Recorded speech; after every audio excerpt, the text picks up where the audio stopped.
Bom dia. Bom dia, gente, tudo bom? É um prazer vê-los todos de volta aqui. Espero que tenham passado uma ótima virada de ano, tenham tido ótimas férias, ótimo carnaval e tenham, isso já é mais difícil, mas tenham conseguido assimilar e digerir tudo que tem de novo no direito tributário, porque não é fácil. Mas a gente vai tentar aqui, vamos aqui, cada um segura a mão do colega e vamos começar a tentar nos ajudar aqui, tentar explicar e colaborar para que trabalhemos melhor. Então, hoje a gente vai falar de um tema bem em voga, né? Que é esse adicional de 10% no lucro presumido. E nós vamos fazer aqui com duas abordagens diferentes. Uma abordagem, digamos assim, mais operacional financeira da Thaís e uma abordagem mais jurídica de contencioso, assim, para a gente ver bem a tese com a Luciana. Então, bem, lucro presumido, só fazer uma introdução. Lucro presumido era algo que não causava muita controvérsia no direito tributário. Existiam questões pontuais, muito para a clínica médica, isso tinha uma questão. Existiam questões também de direito imobiliário, mas como um todo era uma área que tratava tinha a segurança jurídica, uma área fácil de se trabalhar. Mas tudo mudou, as coisas não são tão mais simples quanto antes. Então, para a gente começar a falar, eu já passo um pouco para a Thaís. Thaís, muito bom dia e a bola está contigo. Bom dia, pessoal. Obrigada, Luiz, pela introdução. Lady Murphy, o cachorro começou a latir agora. Bom, vamos lá. Bom, para quem ainda não me conhece, eu sou a Thaís, sócia administradora da PKF BSP, né, que é uma empresa que atua no BPO contábil, fiscal, financeiro, folha de pagamento e suporte de RH. Então, só por aí a gente, né, tem aí uma grande vivência em empresas aí do lucro presumido, né? É, a PKF BSP é uma firma membro da PKF Brasil e eu sou também fundadora e diretora do IDTC, tá? Bom, hoje meu objetivo aqui, ele não é ensinar regras, né, contábeis e sobre lucro presumido, mas sim provocar reflexões, né? Porque o que aconteceu com a Lei Complementar 224 não é apenas uma mudança técnica, ela é uma mudança de lógica. E ela aconteceu de uma forma que, na minha visão, deveria preocupar muito mais as empresas e nós, tributaristas, né? Então, para contextualizar, a lei complementar, ela trouxe uma série de mudanças relevantes no sistema tributário, mas hoje nós vamos focar, como o Luiz comentou, em um ponto específico que, na minha visão, é um dos mais sensíveis, que é o aumento do 10% nos percentuais de presunção do lucro presumido. E o ponto é que esse aumento ele não veio isolado. Ele só foi possível, né? Porque pela primeira vez o lucro presumido passou a ser tratado como um benefício fiscal. Porque se você fizer a leitura da Lei 224, ela trata de reoneração ali de benefícios fiscais. E aí aparece, do nada, o lucro presumido ali no meio, né? Ou seja, um regime que sempre foi considerado uma forma regular e ordinária de apuração passou a ser enquadrado como se fosse uma vantagem concedida pelo Estado, né, pelo governo. E é exatamente essa mudança de enquadramento que viabiliza o aumento da carga tributária, ainda que isso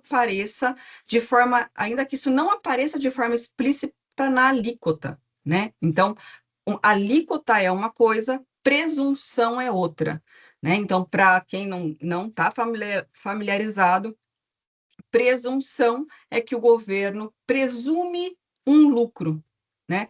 Para o caso de serviços, o governo, então, ele presumiu que o lucro padrão, né, base ali para a escolha do lucro presumido, seria 32%. E o que muda? Ele está aumentando em 10% esses 32% de presunção, aumentando, então, para 35,2%. Então, em um mundo, em uma economia, onde nós temos empresas, né, com um aumento de custos com a inflação, com os lucros cada vez menores, né?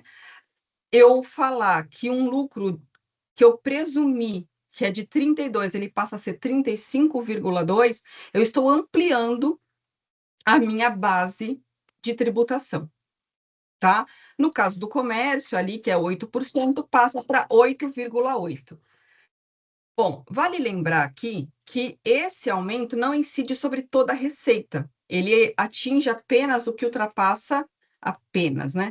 O que ultrapassa 5 milhões por ano. Como o lucro presumido ele é um regime trimestral, que apura-se trimestralmente, então o governo ele definiu que 5 milhões seria dividido por quatro trimestres. Então, é 1.250.000 por trimestre. Bom, e é aí que começa o problema, né? E o primeiro problema é falta de planejamento que nós, contribuintes, tivemos. O timing para isso tudo. Por quê? Porque essa lei ela foi publicada em 26 de dezembro de 2025, ou seja, um dia depois do Natal. Né? E eu deixo a minha pergunta aqui: quem conseguiu se planejar entre Natal e Ano Novo? Né? Porque a decisão não é teórica, ela aconteceu no momento ela acontece, na verdade, no momento do primeiro recolhimento. Cachorro tá doido. Ela acontece no momento do primeiro recolhimento do ano. Então, até uma conversa que eu tive até antes, até com o Luiz, né? Se para o imposto de renda, né, ele é lucro presumido trimestral, a lei ela já entra em janeiro? Ela entra em janeiro. Então, eu vou apurar janeiro, fevereiro e março, primeiro pagamento, abril. Poxa, eu tenho tempo para me planejar, né? Então, esse foi um ponto. Mas não é bem assim, porque envolve uma questão comercial. A partir do momento que eu tenho ciência como empresário que eu vou aumentar a minha presunção de 32 para 35,2, eu preciso entender que tributo sobre o lucro não é repassado para as empresas na prestação de serviços, né? Então, esse é o primeiro ponto.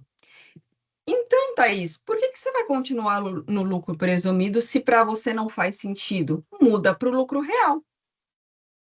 E aí você faz essa opção no primeiro pagamento. Legal. Se eu for lucro real mensal, essa decisão, ela acontece já ali em fevereiro, não lá em abril. Então, eu decidi se eu vou continuar no real ou no presumido, precisa de um planejamento, né? Inclusive, previsibilidade de futuro. Se eu tenho um lucro que deve superar ali os 35 agora, né? Ou menos, se eu faturo mais que 5 milhões, ou menos, né? O que mudou na empresa. E aí, quando eu falo de mudança de regime tributário, eu preciso ter um acordo, uma renegociação comercial com os meus clientes, dizendo o seguinte: olha, hoje eu estou no lucro presumido e eu repasso para você, porque é natural, é comum, na verdade, no mundo de serviços, esse repasse dos tributos sobre o faturamento, né? Que normalmente é o PIS, o COFINS e o ISS. Algumas empresas preferem embutir esses tributos no preço, outras preferem dizer que o meu preço é X mais impostos, tá?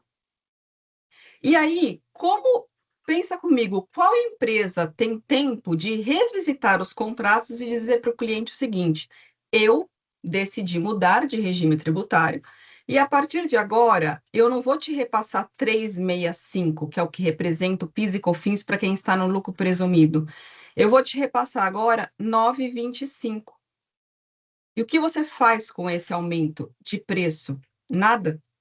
Porque um ano antes da reforma tributária, uma mudança como essa, nada se pode fazer com esse PIS e COFINS, porque não faz parte né, da sua cadeia ali de possibilidades de tomada de crédito, né?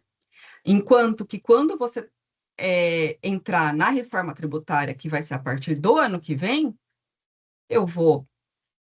Qual é a alíquota do CBS? X, eu vou repassar e a outra ponta ali, B2B, vai compensar. Tá tudo certo. Né? Então, não é tão simples assim. Esse time foi realmente uma janela muito pequena para decisões importantes. Né? Outro ponto, né, crítico é que o lucro presumido, de fato, ele não é um benefício. Né? A Luciana vai falar melhor sobre esse tema, né? Mas por que as empresas, falando na questão operacional aqui, por que as empresas escolhiam ser lucro presumido? Né? Porque era simples, porque trazia previsibilidade, porque até mesmo a terceirização contábil era mais barato, né? Porque você tinha a opção de, eu sou lucro presumido, então é um honorário. Eu sou lucro real. Bom, você vai ter que ter muito mais rastreabilidade, muito mais controle. Então, naturalmente, acaba sendo mais caro, né? Então, chamar essa mudança, né, o lucro presumido de benefício fiscal é uma mudança de narrativa. E é uma narrativa que permite aumentar o tributo sem dizer que está aumentando o tributo. Então, cadê a transparência que se fala tanto na reforma tributária? Cadê a simplicidade? Né?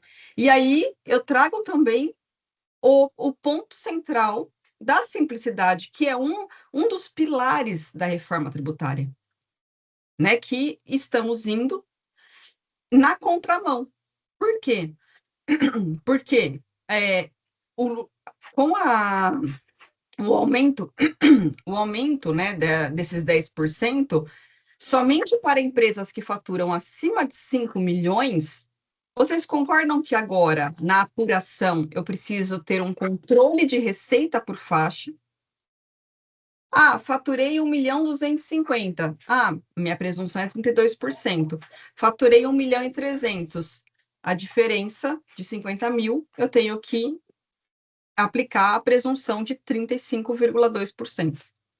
Então, vai de encontro aí com falta, né, de simplicidade, né? Aplicar percentuais diferentes no mesmo trimestre. Então, eu tenho uma situação tanto de aplicar esses 2 percentuais em um mesmo momento, como também, imposto de renda começa em janeiro, contribuição social começa em abril, por conta da noventena, né?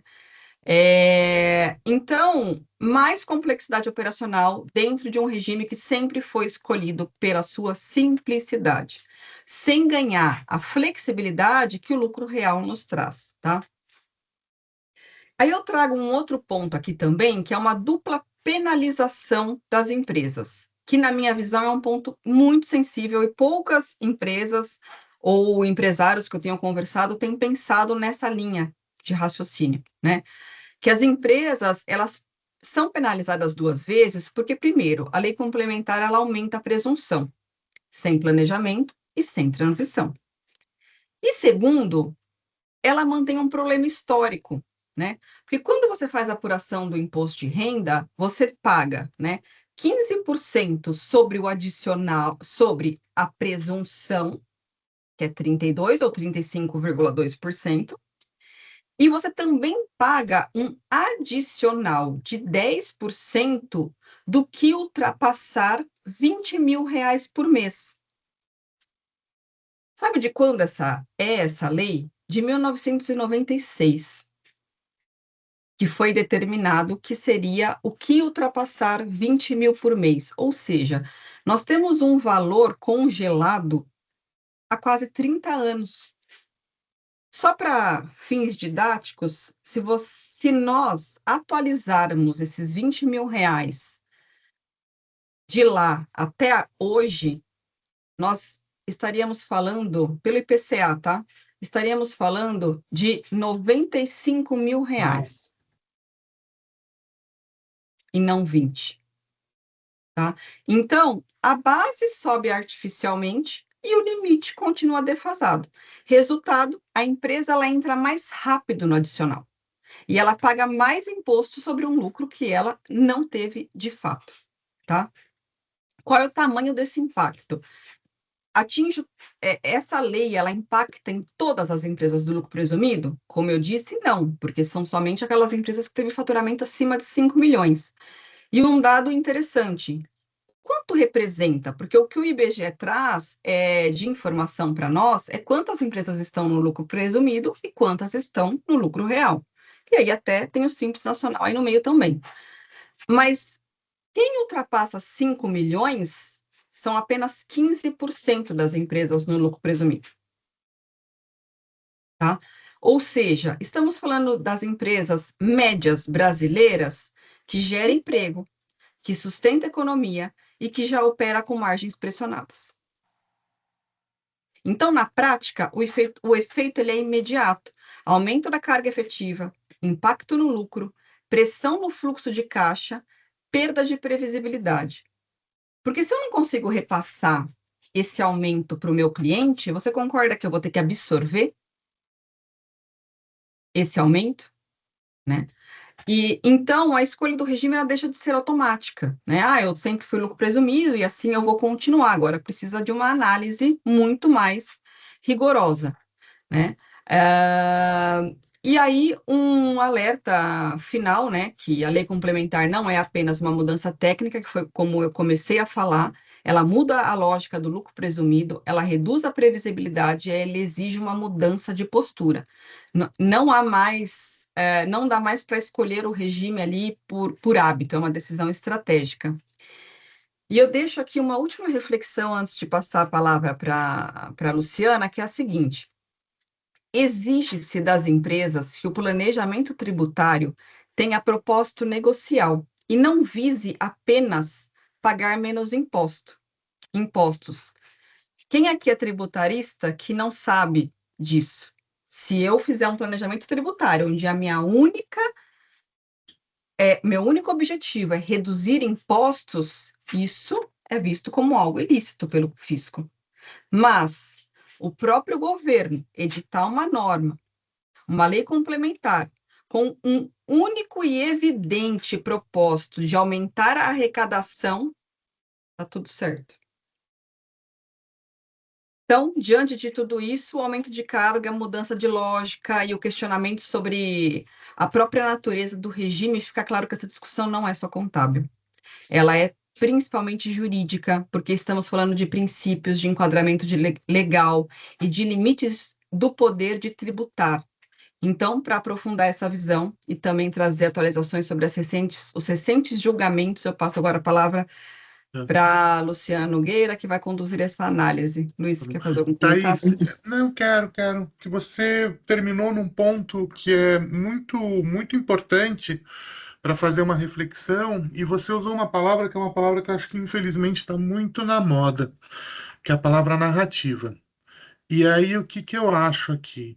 Você tem um aspecto político, claro que o nosso instituto ele tem que ser técnico, né? Então, ele tem que ser, mas a gente não entra tanto nas questões políticas. Mas isso afeta muito a vida dos tributaristas e a vida dos contribuintes, porque é o seguinte, vamos lá, o governo está precisando de receita extra, isso acho que todo mundo sabe. O governo precisava aumentar a carga tributária, todo mundo sabe. Olha, você tem, e a gente, um aluno aqui é tributarista, falar como que você aumenta a carga tributária, tudo, você aumenta a alíquota, é a coisa mais simples. Olha, a alíquota é 15, vai para 20, ou cria uma outra faixa de adicional, ou alguma coisa do gênero. Só que aí entra a narrativa. Aumento de alíquota, aumento de imposto, nominalmente, é impopular. Então vamos fazer o seguinte: vamos, teoricamente, diminuir incentivos fiscais. Economicamente é a mesma coisa, mas se você pensar que incentivos fiscais são injustos, que o Brasil está cheio de incentivos fiscais, que existem distorções, que eles são antisonômicos, na verdade, quando você fala em diminuir incentivo fiscal, é um discurso mais bonito, é um discurso mais teoricamente justo, né? Só que isso daqui é realmente você está pegando um incentivo fiscal sem muita justificativa e fala, estou eliminando, olha, você agora vai pagar você, contribuinte beneficiado, contribuinte favorecido, privilegiado, você vai perder o seu privilégio, o favor e vai passar a tributar como qualquer outro. Ou você está sofrendo simplesmente um aumento puro e simples de carga tributária. Então você quer, resumo, e é chato falar isso, mas você está simplesmente embalando uma noiva feia, né? Porque é isso. E eu acho que esse é o problema de você não ter um discurso reto, um discurso sincero e usar subterfúgios políticos. E aí eu queria, agora fazendo essa consideração, passar para a Luciana e no seguinte ponto. eh, Esse tipo de artifício que eu tentei elucidar aqui, isso pode favorecer uma discussão com os contribuintes, isso dá força argumentativa para se falar, olha, que aumento puro e simples de carga tributária, não venha me chamar de redução de incentivo fiscal. Então, os contribuintes têm essa força para fazer essa argumentação, e mais do que isso, Luciana, preocupa, né? A gente circulou preocupa aquela notícia de que hoje pouquíssimas liminares são concedidas. Será que isso muda mais para frente? Então, claro, eu não peço para que você tenha uma bola de cristal, mas vamos tentar fazer uma análise, sei lá, vamos tentar aqui elocubrar com os dados e subsídios que nós temos para tentar dar um pouquinho mais de previsibilidade, né? Olha, Então era isso que Luiz, eu queria considerar. eu posso até tentar jogar um tarozinho, que é uma coisa que eu adoro, para tentar Opa! ver se eu consigo descobrir alguma coisa e eu conto para vocês. Pega o Mas seu antes, turbante, o seu lenço e vamos lá. mas antes disso, eu gostaria de dizer que eu estou muito feliz de reiniciarmos aqui os debates pelo IDTC em 2026.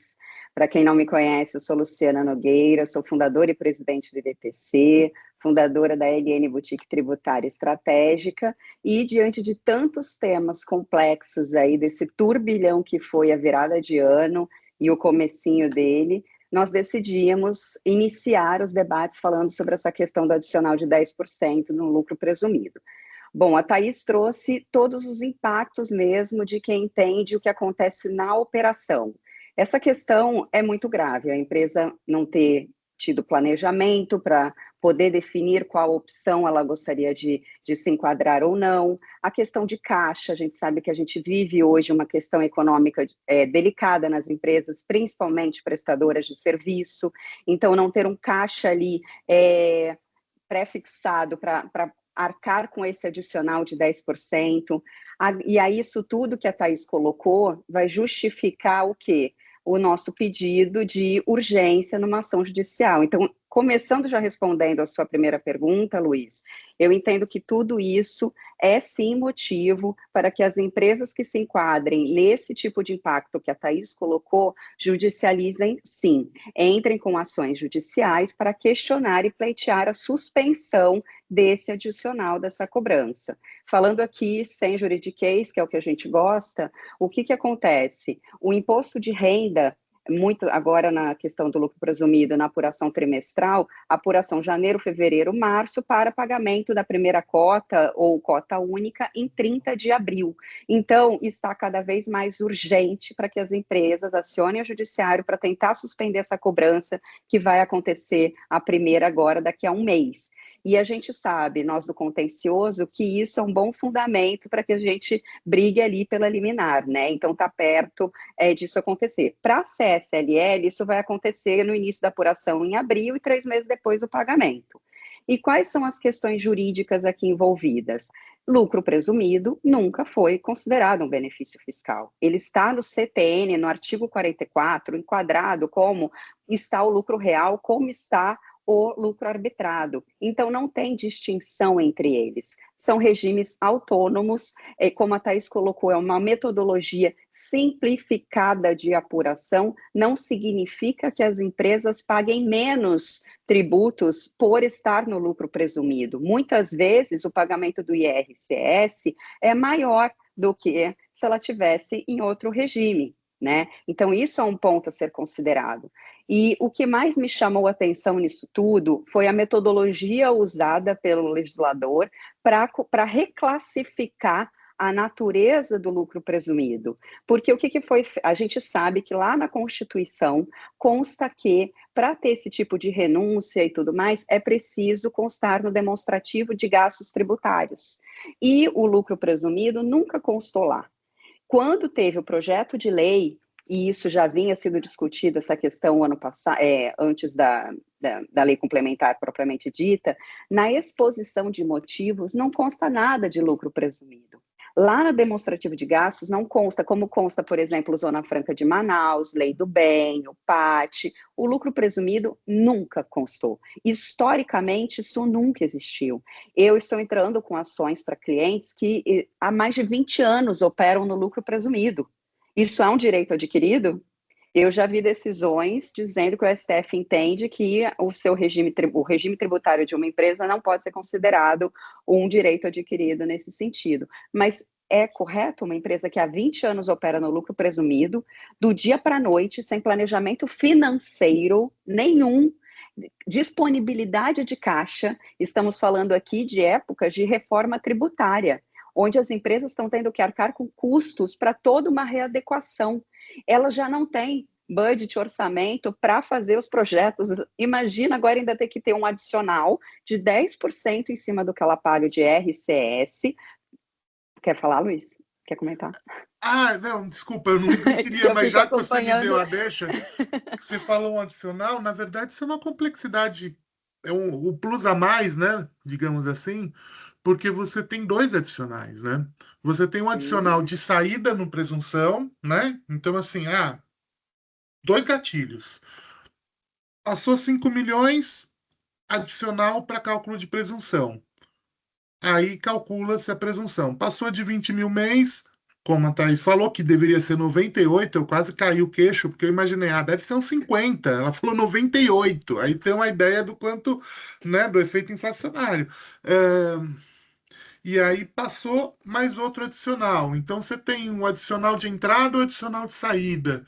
E isso tudo é complexidade, isso tudo é um emaranhado tributário que justamente o que você falou vai contra os objetivos da reforma tributária. É assim, olha, a reforma tributária vai entrar em vigor lá em 2028 para valer, né, do CPS, e aí vai passar a valer a neutralidade, vai passar a valer a simplicidade. Enquanto isso, a gente apronta aqui o que quiser. Como se não houvesse, assim, como se de repente a gente vai simplesmente apertar um botão e vai virar uma coisa mais séria, mais coerente, mais coesa. A gente precisa de convergência, porque senão destrói a nossa própria confiança no que vai acontecer com a reforma. Mas desculpa, falei demais. Vai você Imagina, de novo. só agregou Uhum. lindamente. Então, essa questão do caixa, por exemplo, é um grande impacto, porque assim, já não se tinha o orçamento, muitas empresas ainda não conseguiram iniciar o projeto de adequação da reforma tributária do consumo, para agora ainda ter um desembolso de caixa de 10% do IR da SES sem nenhum planejamento em tempos de contratação de funcionário, de contratação de advogados, de consultores, de adequação de tecnologia, de sistemas para tudo isso. Então, e de ter que já pagar o imposto de renda agora em 30 de abril. Então, voltando, no artigo 44 do CTN, consta lá que o lucro presumido ele está equiparado ao lucro real e arbitrado, ele é um regime próprio, um regime autônomo de simplificação, ele não constou no demonstrativo de gastos tributários qualquer questão relacionada a lucro presumido, isso aqui falando sobre argumentos para uma ação judicial.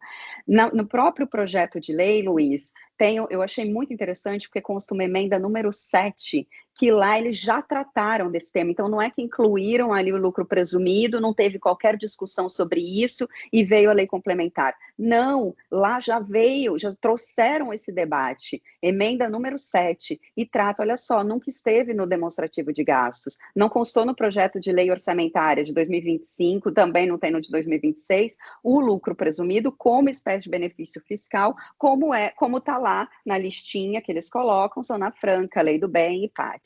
Então, isso fere princípio da capacidade contributiva das empresas, por tudo isso que falamos, da isonomia. Então, as empresas que, principalmente as prestadoras de serviço, né, que são as mais afetadas, que vão partir de 32% para 35%, avaliarem com seus jurídicos para entrar com ação judicial para suspender essa cobrança, pensando já nesse R que vence em 30 de abril, colocar toda essa urgência, colocar toda a questão de caixa e de planejamento, e os fundamentos jurídicos são esses. E agora é curioso porque, Luiz, eu acho particularmente, minha opinião pessoal, que é uma tese muito boa. Agora, como eu te falei, eu posso tentar ver no tarô o que vai acontecer, só que, infelizmente, o que a gente tem visto, saiu um movimento inicialmente positivo, teve uma decisão da Justiça Federal aqui de Resende, no Rio de Janeiro, positiva e favorável liminar para os contribuintes, isso trouxe ali uma expectativa, mas não é o que a gente tem visto. Então, eu vi até recentemente uma pesquisa, que eu não sei como está agora, mas de 17 casos, acho que tinha 5 com decisões favoráveis, e até o momento, salvo engano, uma do TRF3. Eu, particularmente, não consegui ainda eliminar em primeira nem em segunda instância, e o que eu tenho percebido também, que aí até se a nossa querida Ana Lúcia estiver aqui para comentar depois, o que tem acontecido na minha visão? Uma questão de, os juízes e desembargadores parecem, por ser uma questão tão política, não parecem querer assumir o risco de dar uma decisão ali, e eles preferem deixar para o STJ e para o STF julgar. Então, assim, decisões absolutamente rasas, uma decisão que eu tive especificamente na Justiça Federal, assim, é revoltante você ver, porque assim, tem uma página, ela só cita que em sede de cognição não dá, que é possível sim, que o legislador pode, tem esse exercício legítimo para atribuir essa situação toda, que não vê urgência, né?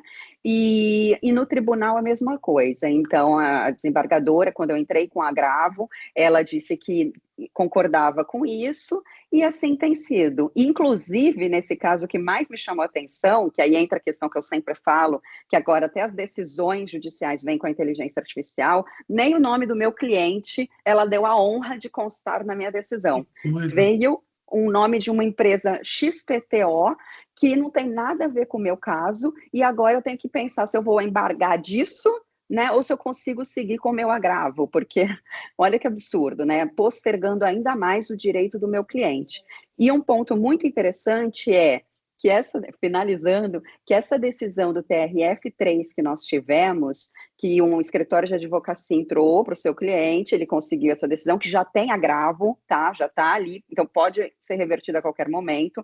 Esse escritório é do lucro presumido, ele entrou com ação para ele e ele não conseguiu, nem em primeira instância, nem em segunda instância, também não conseguiu nada. Então, eu acho, espero que lá na frente isso mude, porque de fato o lucro presumido não é benefício fiscal para finalizar, mas infelizmente o que eu estou vendo agora é que as empresas vão precisar judicializar e aguardar os movimentos aí pela frente, se for o caso, depositar em juízo e por essa linha.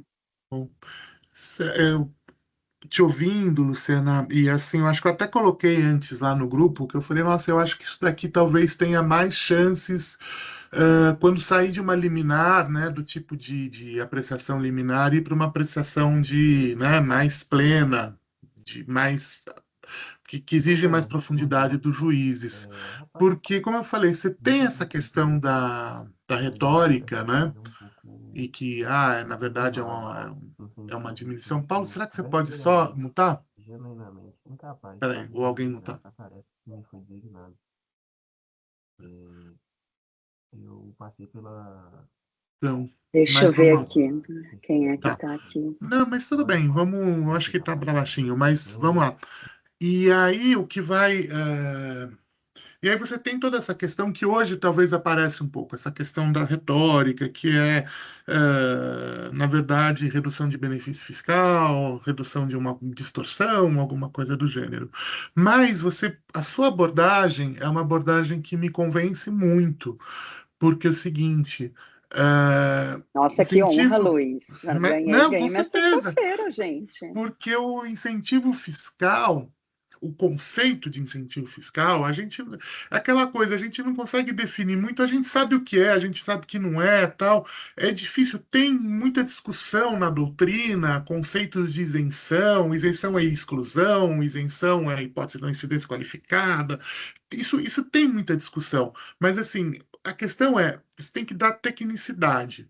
Incentivo fiscal é um conceito técnico de direito tributário. Incentivo fiscal é algo que, bem, a gente parte do pressuposto que existe um patamar e que existe, de certa forma, exclusões ou exceções a esse patamar, né? E você deu argumentos técnicos, principalmente com base no CTN e as questões orçamentárias, que vem muito apoio, que diz o seguinte: historicamente, isso nunca foi tratado como incentivo fiscal. Nunca, isso não é incentivo fiscal. Então, não sendo incentivo fiscal, você tem uma discussão de falar: olha, você avançou o sinal, fisco, porque você cometeu aqui uma impropriedade. E existe uma questão aqui também, o seguinte, que essa lei complementar é uma lei complementar, tudo bem, tem hierarquia de lei complementar, mas essa matéria de lei complementar ou é de lei ordinária? Então, sendo de lei ordinária, e aí você trazendo conceitos de normas gerais e categorias, pegando o CTN, porque, teoricamente, CTN é lei complementar também, né, em sentido material. Então, você pega, né, uma lei complementar mais específica, mais recente, né? Contra o CTN. Mas aqui você desqualificando, falar, olha, isso daqui não é bem uma lei complementar, e aí vale o critério hierárquico, entendeu?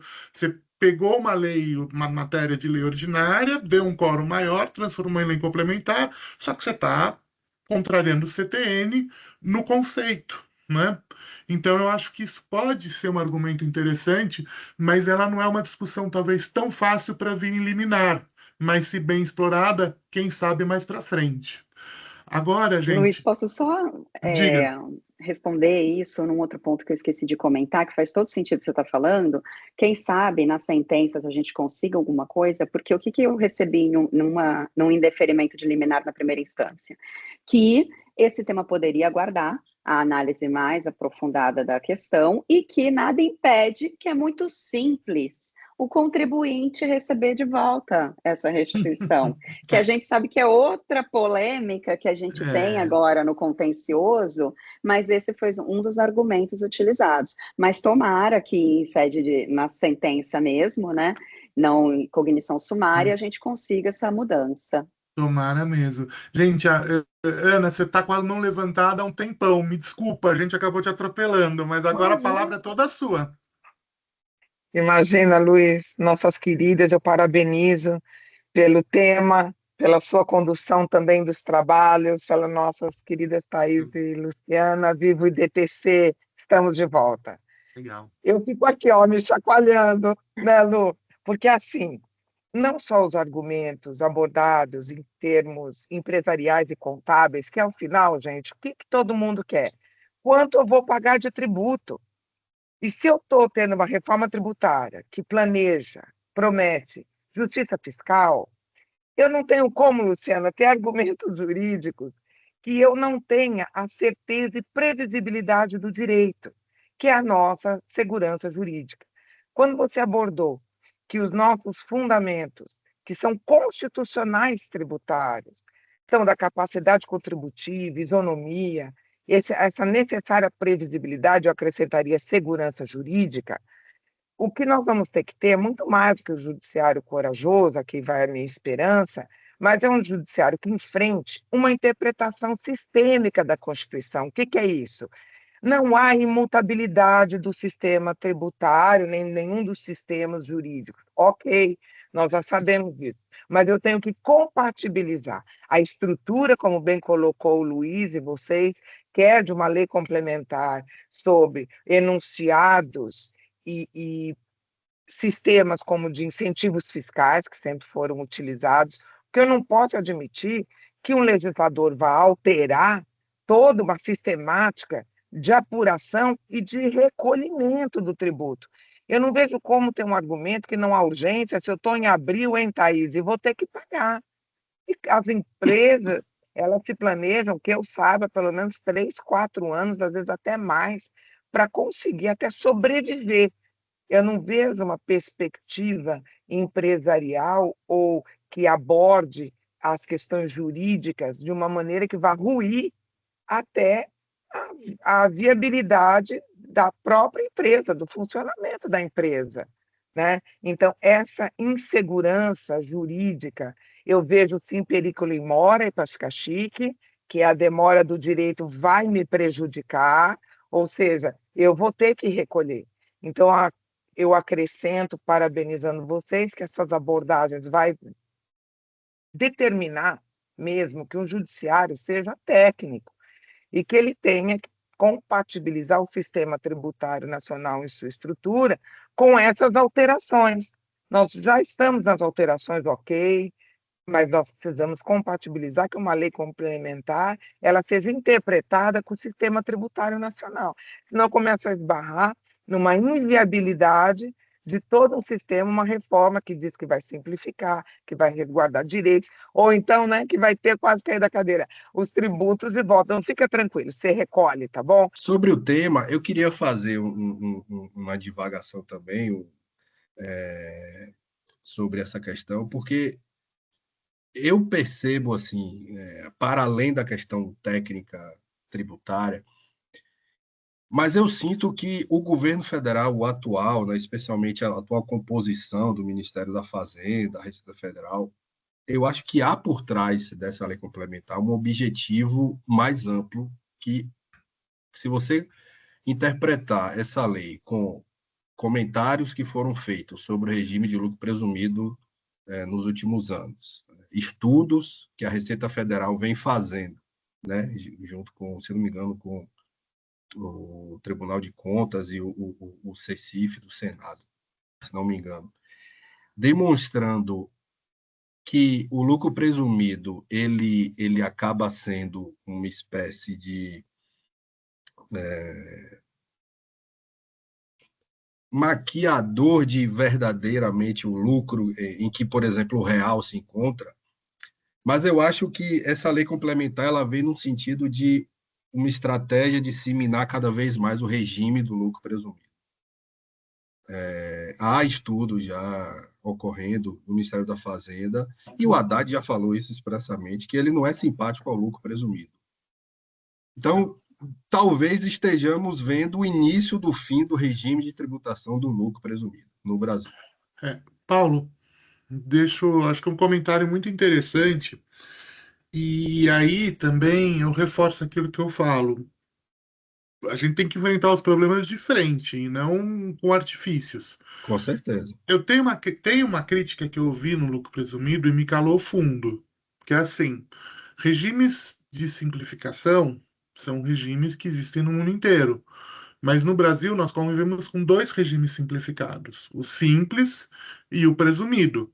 Então, o ideal seria um regime simplificado e não dois. Esse eu acho que é um argumento que para mim, me toca contra o lucro presumido por essência.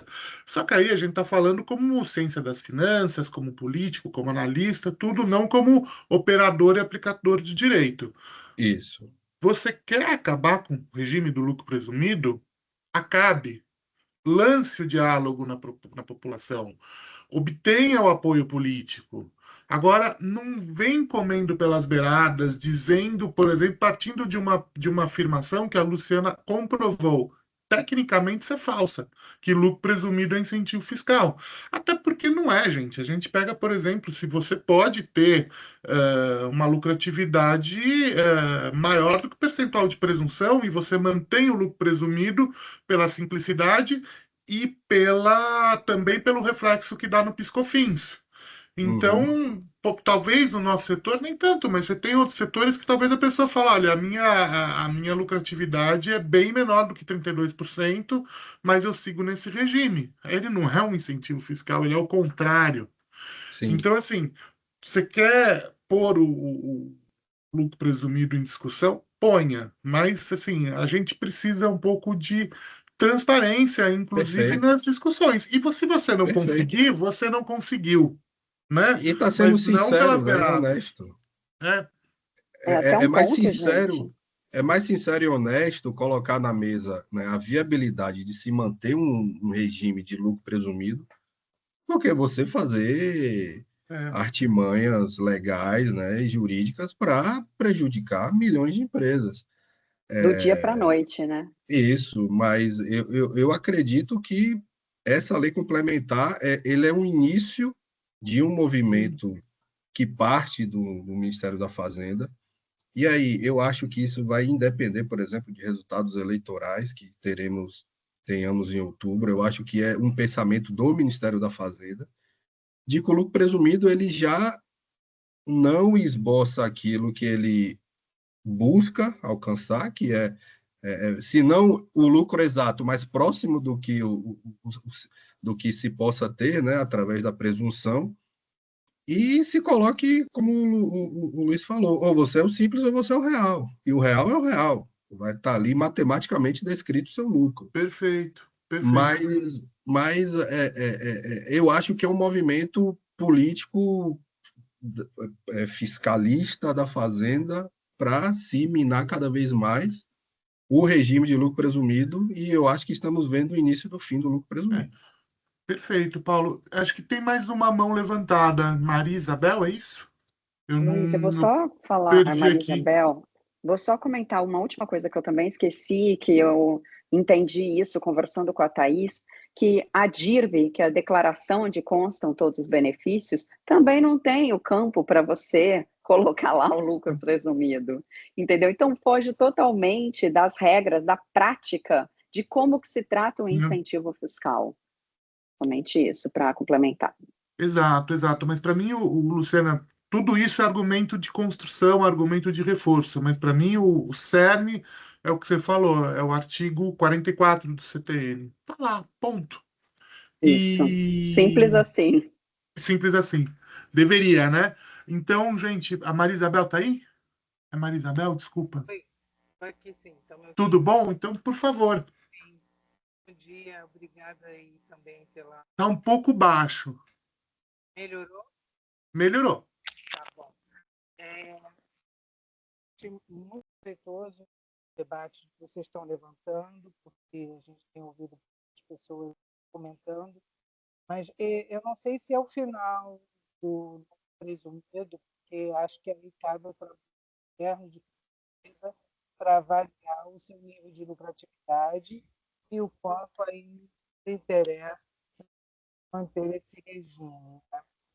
O que eu vejo, na verdade, é que cada empresa tem que fazer realmente esse trabalho, como a gente comentou, né? Tá? Esse trabalho veio muito em cima da hora. Acho também que o limite é totalmente arbitrário. E a gente, no Brasil, tem uma quantidade imensa de empresas trabalhando com isso. O lucro real, eu acho que é aquela pontinha do iceberg, top, top, top.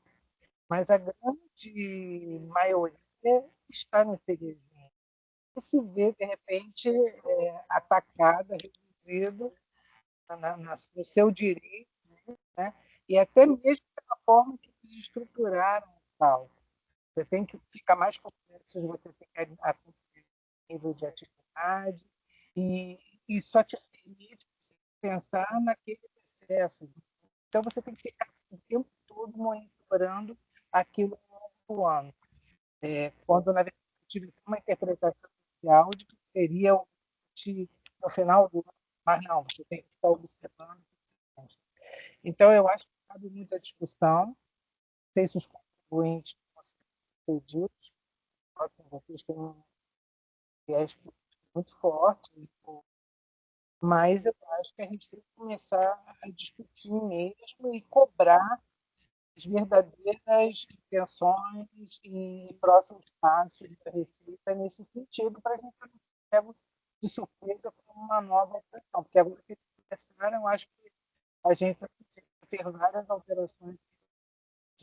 Eu, mais uma vez, obrigado pelo evento. Perfeito, Maria Isabel. Eu acho que eu nunca te vi aqui, a gente nunca interagiu, então prazer estar com você.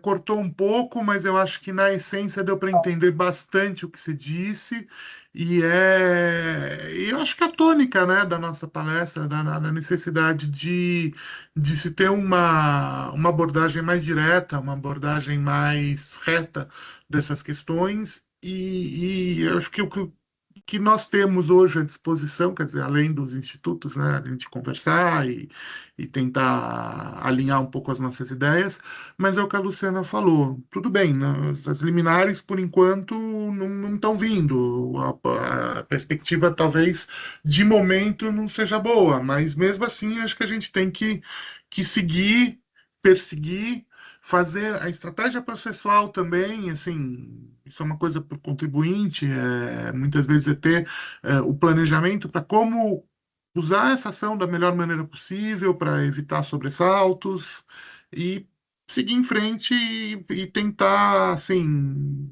brigar pela posição mais justa para a empresa e também para discorrer, para evitar uma distorção geral, que é o que isso significa, né? No fundo, né? Essa lei complementar, essa aplicação para o lucro presumido. E, gente, está chegando a hora. Eu queria, acho que, saber se tem alguma outra consideração da Luciana, da Thaís. Então, gente, parabéns. Vocês foram muito esclarecedoras. Saio daqui com um pouco mais de conhecimento do que eu entrei. Eu acho que esse é o objetivo do grupo. Para quem está novo, a gente acho que já percebeu, procuramos ir direto ao ponto, procuramos ter uma linguagem direta, mais informal, é, quase como uma reunião de trabalho, porque a ideia é uma ajuda mútua, né? Então, gente, muito obrigado. Sextou, né? Vamos agora para o nosso O famoso sextou do Luiz, o mas, gente, ele famoso não sextou, na verdade, mas é famoso como se sextou. for. Sextou é mais uma vontade do que uma realidade. Mas então, gente, bom final de semana para Expectativa todos. de direito, Luiz. Expectativa Expectativa de de direito direito. está chegando. Então, e aguardem nossas novidades, tá bom? Até mais. Obrigada, Tchau para pessoal. todos. Muito obrigado. Obrigada. Um Tchau, tchau. abraço, bom fim de semana a Tchau. todos. Bom final de semana. Até mais. Bom final de semana.